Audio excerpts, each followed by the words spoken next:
This video is going to talk about, well, I guess I should write up here. I thought I had aggregate supply in the aggregate demand, aggregate supply model. I've already put a video up, a separate video where we talk about in the aggregate demand curve. So this is going to talk about the aggregate supply. And as I said in the first video on the ADAS model, we're paralleling supply and demand. So we're going to talk about the supply curve is summarizing the behavior of firms in the economy, and firms that are supplying real output. And we're going to talk about a short run and a long run. We're going to have a long run aggregate supply curve and then a short run aggregate supply curve. We're going to start with the long run aggregate supply curve. And we have to talk about, well, how is it that we're defining the short run versus the long run? In macroeconomics, we make a distinction between the short run and the long run, and that's based on some factors of production being fixed in the short run. Okay, that's the micro version of the short run versus the long run. The macro version of the short run versus the long run is prices. And so in the long run, all prices are going to be variable. So in other words, all prices in the economy would adjust so that we have supply and demand and the market clearing. The quantity demand equals quantity supply. In the long run, all prices adjust. In the short run, some prices are fixed. And prices include wages, because wages are the price of labor. The price of hiring labor is a factor of production in the economy. So when we talk about some prices being fixed, one of the prices that can be fixed in the short run would be wages. So we're going to first start with the long run and explain what is going on there. So in the long run, all prices are variable. And so in the long run, when all prices are variable, output is going to be determined by, well, the factors that we talked about in chapters 11 and 12 with growth.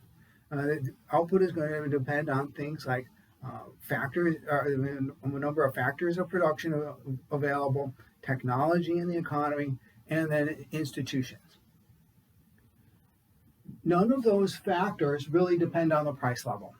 So in the long run, the amount of output that this economy can produce is going to be unrelated to the price level. What that means is that, well, resources and technology tell us how much output we can produce. Now, and so that's going to give us a level of output. And since that doesn't vary, we'll call that level of output Y star. And that'll be like the full employment output level.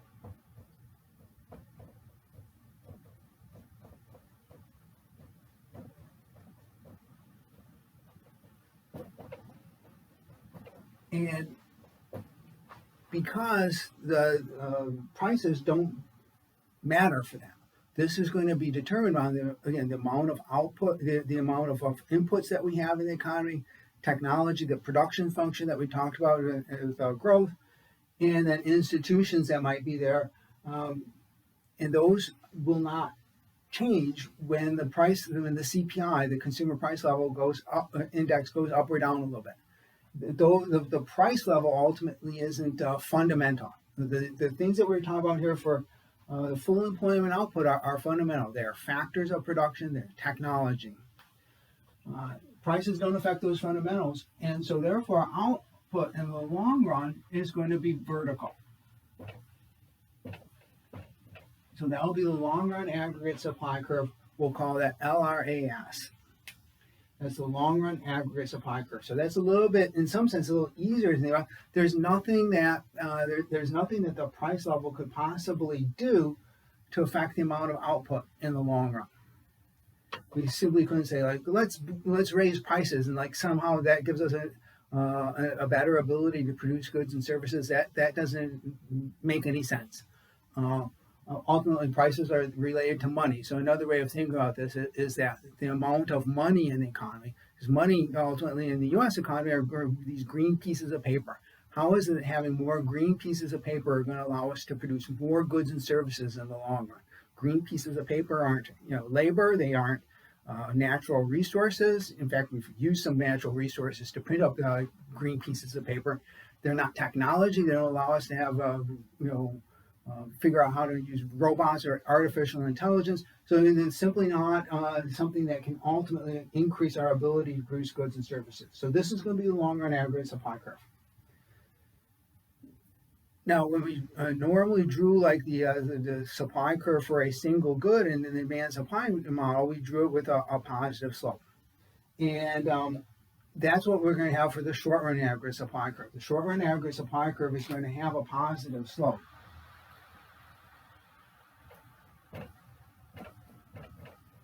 And the thing is, we have to have a reason for why we think that this in the short run, the aggregate supply could depend on the price level. And that's where the fact that some prices and wages are fixed comes into play. So suppose that, for instance, one of the prices that could be slow to adjust would be wages. And so people have their wages don't adjust quickly. And then what happens is that if wages are locked in for, some people have multi-year wage contracts, and so their salaries get locked in. We certainly know that people are reluctant to take a pay cut. So it's hard to get workers to agree to take a reduction in their nominal wage. So we know that wages are somewhat inflexible, especially downward. So if you have some wages or prices fixed, and the price level varies, now in the short run you can have some variation in output. And one of the things could be that if you're one of the producers, because the supply curve describes the behavior of firms or producers in the economy. If the wages of workers and maybe some other factors of production are fixed, and the price at which you can sell output goes up, well, wages are affecting your cost, and if your costs are sort of like locked in, but what you can sell, what you're producing goes up because the price level goes up, it'll be profitable to expand output. So in the short run, with some prices being fixed, especially wages, if the price level overall, if the price of the things that firms are selling, if the price of cars goes up, but the wages of auto workers are fixed, at least in the short term, then you can employ more workers. Your costs are constant, but you're able to sell cars for a higher price. What that's going to mean is that you'd actually be willing to supply a higher quantity of cars to the market. Again, we're talking about real output here, so we're not talking specifically cars. But the example for the auto industry would be true in other cases. If the wages of construction workers, home builders are fixed, and the price of homes goes up, home builders will want to build more houses. And that's what we're capturing here. And if the price level goes down, well, when the price level goes down, then you say the price that you're going to sell cars at goes down. But if some prices, especially wages, are fixed, costs don't decline immediately, and initially or immediately. So if your cost of producing cars don't stay approximately constant, but the price that you can sell cars at goes down, then automakers will want to, in terms of trying to operate profitably, well, they will want to produce and sell fewer cars. And that's what's going to give us this reduction in real output. When the price level falls, but some prices are fixed, then producers generally are going to want to produce less output, and that's what we're going to get. Now, as we go from the short run to the long run, all prices become variable. And so this effect that we're talking about in the short run, with some prices fixed, with like say wages fixed, in the short run, automakers might want to produce more cars than they would be here at Y Star.